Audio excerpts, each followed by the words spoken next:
Tingnan mo, China, nahuhuli ka rin ha? Sa mga sinasabi mo ha? Alam na namin yung mga pautot mong plano ha? Yung mga pagtulong-tulong mo at kunwaring suporta mo sa bansa namin ha? May mga kapalit yan Ikaw na nakaperwisyo, ikaw pagalit ha?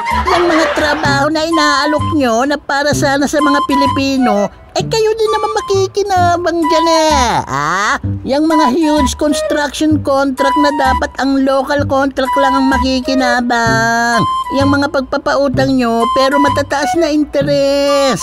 Naku po, pahirap yan sa mga susunod na henerasyon. Ang kakapal na mukha nyo.